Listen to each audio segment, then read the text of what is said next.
Hi, I wanted to show you how I've set up Hist401 on BeachBoard. So we're looking at this from the student point of view, and if you click on the Content tab, you will see at the top General Categories.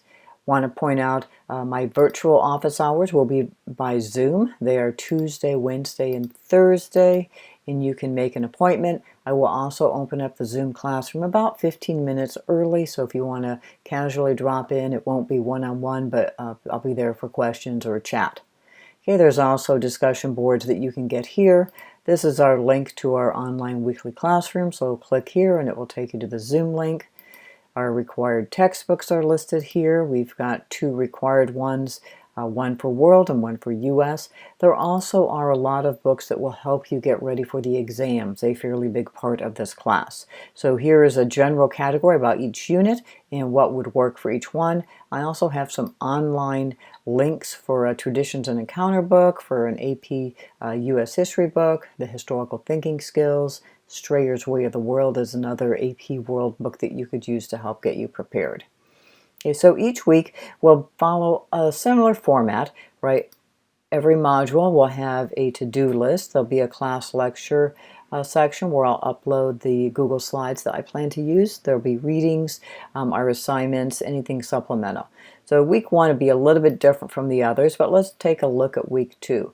So as you can see, we've got a to-do list here. Let's open that up.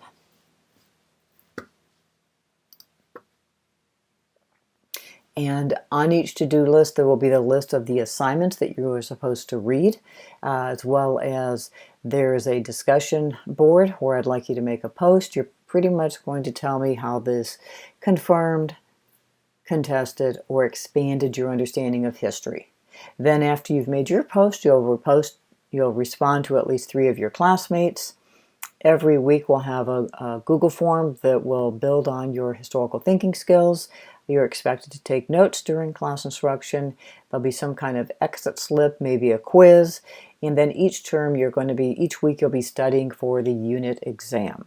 One thing I wanted to point out is it's not listed here, but every week we'll have small group discussions. There'll be activities in class. They're not on your to-do list because they're part of the synchronous class activity, so you won't be able to do those ahead of time or on your own.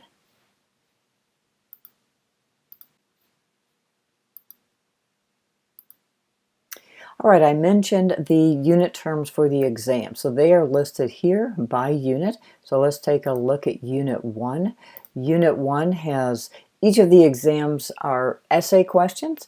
And so if you take a look at the terms, right, they're prompts for extended essays. Account for the rise of agriculture in the Neolithic period and trace its global origins. Diffusion and consequences, especially the rise of sedentary communities. So my recommendation is that you break these down so you space them out evenly in between exams. And when you look at this, examine and break down the prompt. So account for it, we're really asking for you to explain why it happened, right? So causation, the origins.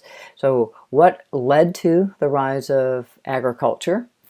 So we're looking for global origins, how it spread, and consequences, especially the rise of sedentary communities. So I would recommend getting ready for the exam is creating note cards that break out by bullet points that you can then study from. We'll talk more about the exams when it gets closer, but hopefully this will give you a good head start on how to get the most out of BeachBoard for our Hist401 class. Thanks, and I look forward to a great semester.